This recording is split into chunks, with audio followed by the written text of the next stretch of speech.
Hey everyone, and welcome to Upcycled Adulting, where I am here to help you overcome obstacles, grow to accomplish your goals, and create healthy habits. Today, we're going to be talking about Black Friday, and this subject kind of covers both healthy habits and overcoming obstacles because it's about money and it's about the way that we spend our money and the way that we address the holidays and all that good stuff. And so, really, we're kind of straddling a couple different topics here. But you do not want to go out Black Friday shopping or even think about Black Friday shopping without watching this video first. Now, do not forget to subscribe because I've got you covered on all bases throughout your life, in your real life, and in all the areas that you want to grow and be more successful. That's what I'm here for. So, I have 5 kids. I've talked about this a lot. I have 5 kids. I have 2 grandkids, both sides of extended family. We've got a lot of holiday shopping we do and a lot of events going on at the holidays as a family. And that makes Black Friday shopping pretty darn enticing. Now, the problem with Black Friday shopping, though, is that it is actually a huge marketing ploy to get you in the stores and buying things that you would never otherwise buy while you're there. It is not about the stuff that's on sale or the stuff that's on deep discount sale, okay? It is about the other things, all right? So, first of all, I do not shop on Thanksgiving. I'm just going to put that out there right now. I don't shop on Thanksgiving. I really find that that is problematic, especially for me. I prepare Thanksgiving dinner. I like for Thanksgiving to be family time. We have a lot of traditions related to Thanksgiving, which I'm happy to share if y'all are interested in a different video. But because of that, there's no way I'm shopping on Thanksgiving. I have sometimes shopped on Black Friday. I don't do it often. And part of why I don't do it often is actually because I find that when I've tried to shop on Black Friday, unless I want to go at like 5 in the morning, right? Or I want to go stand in line on Thanksgiving night, I'm probably not going to get those deals. And the reality of the situation is because I cook Thanksgiving dinner, because I have so many traditions, I actually rarely am up for that. And I'm a bit of a night owl. So I'm even less up to that. I'd be more likely to stay up all night and then go and then sleep on the day after Thanksgiving than to go to bed and wake up and do this, right? Even the 5 a.m. That's really early for me. So if you are a Black Friday shopper, though, there are some things that you really need to know. And there are some things that you need to do. So I'm going to give you the 3 steps to successful Black Friday shopping because it's so important that you're mindful of your money, right? We want to be really careful and conscientious about the way that we spend. We want to create healthy habits related to our money, including at Christmas. And for a lot of people, what happens at Christmas with money is very much the same thing as what happens at the holidays with food. Right. And weight loss and alcohol, where we go into the holidays and we are not sleeping very much because we're busy, we're drinking a lot of alcohol, we're eating a lot of food that just really is not very nourishing to our bodies. We end up feeling sick and miserable. We start off the new year feeling very unwell, very, very guilty and shameful, and being way behind on any of our goals that we want to set. So we're like, oh my gosh, I've gained 20 pounds. I constantly have a stomach ache. My joints ache. I'm waking up every day with a headache. Okay. Or we wake up on January 1st and we're like, oh my gosh, I put how much money on my credit cards? So really understanding how to plan and prepare for Black Friday so that you get the most out of it without having that regret is very, very important. So, one, we always have a budget. Okay. So, always we have a budget for Christmas. We know exactly how much we're spending on everyone in our house. So, the very first thing that we want to do is make a list of the people that we're buying for. Okay. Really understanding who you're buying for is very, very important. Now, if you need help because you just made that list and you're like, oh my gosh, there's too many people on it, go back to my navigating holiday money video and check it out because in that video, I talk a lot about how to cut down on the number of people you buy for or the number of people you're spending on. The next thing you want to do is determine how much you're going to spend on each person. And if you already have a gift idea for them, listen, go with it. Okay. Especially if it fits in your budget, just go with it. All right. Don't get all fancy here and stress yourself out.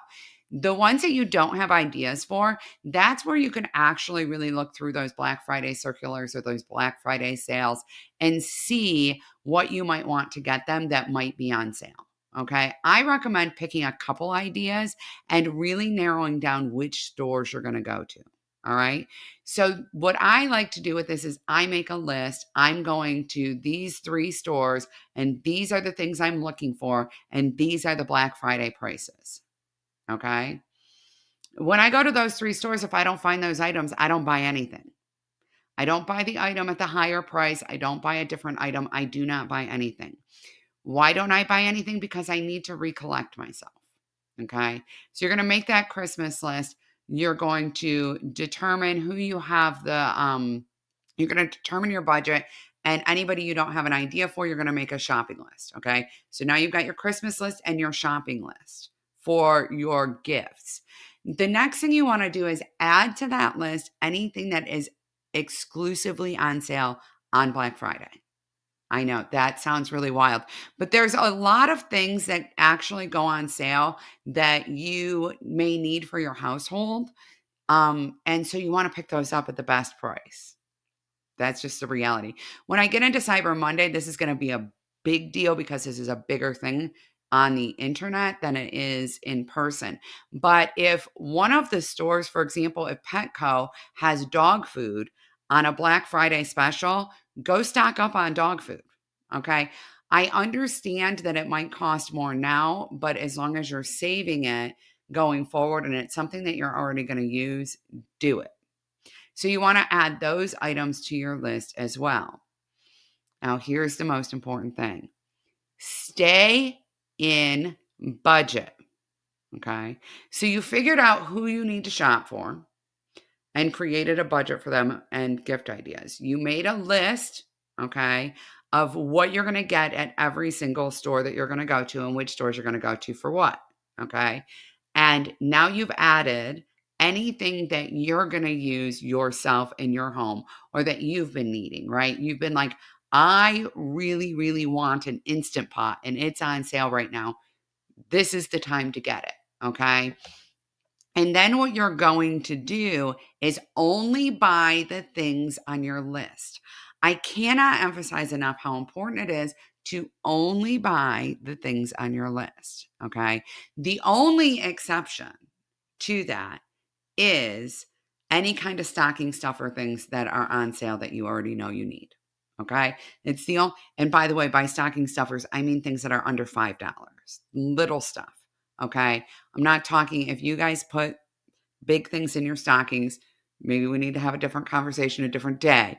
But if you are in Dunham's because you're looking for a golf club that's on sale and you happen to see that they have, a sleeve of tennis balls for $2 because it's on sale. One year I got cold wraps actually from Dunham's and they were on sale for like $2 each and I got them for all my kids' stockings. So anyways, things like that are on sale or on clearance that are just little stocking stuffers are fine as long as you actually know how many of them you're getting and you don't overbuy in that category either.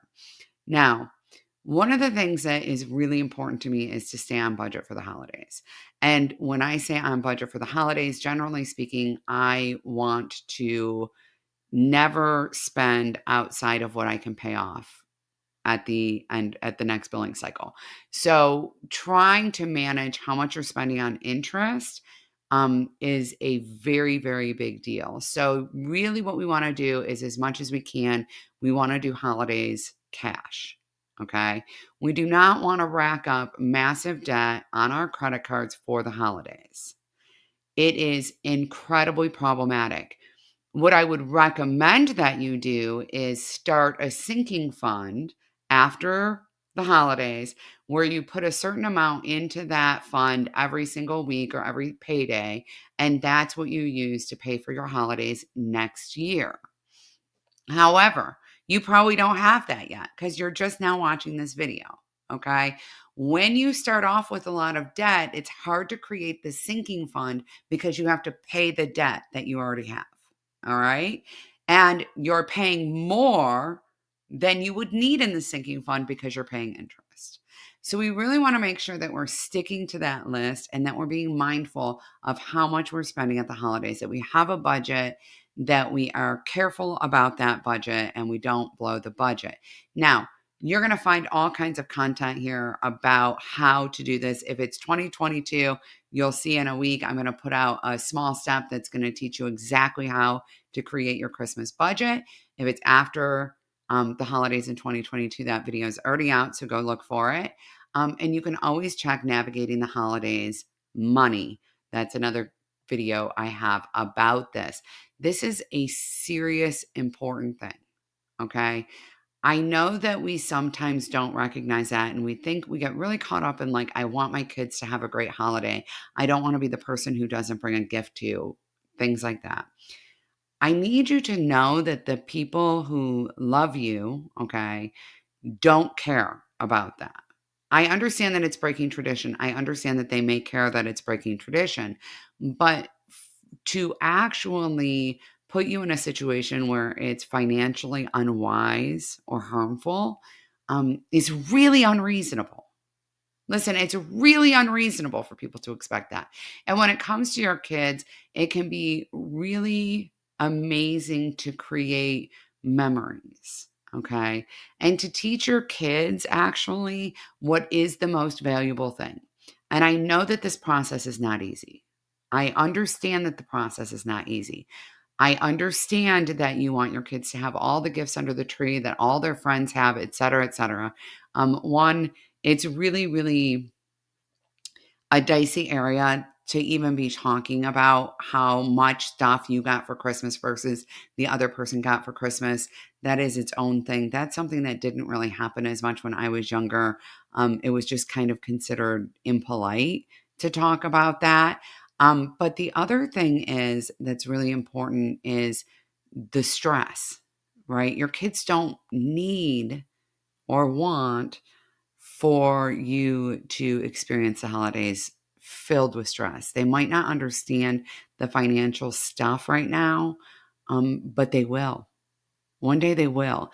And I think that they always show in movies like how the adult is all, like, oh, my parents, it was so important to them that I had a nice Christmas and they worked 2 jobs and overtime to make that happen. And I'm just so glad for that. But I want you to know that that's not real. Okay. I want you to know that when they put that in movies, it's because movies, by their very nature, are marketing mechanisms. They're intended to compel you toward consumerism. Okay.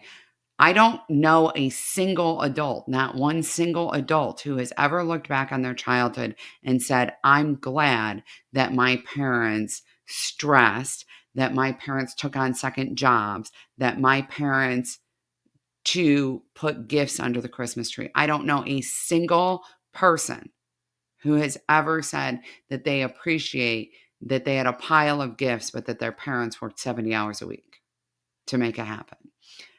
I don't know anybody, okay, who's in that situation. When I was young and growing up, my dad used to stress every single year about Christmas and about putting gifts under the tree and having enough gifts under the tree and all of this.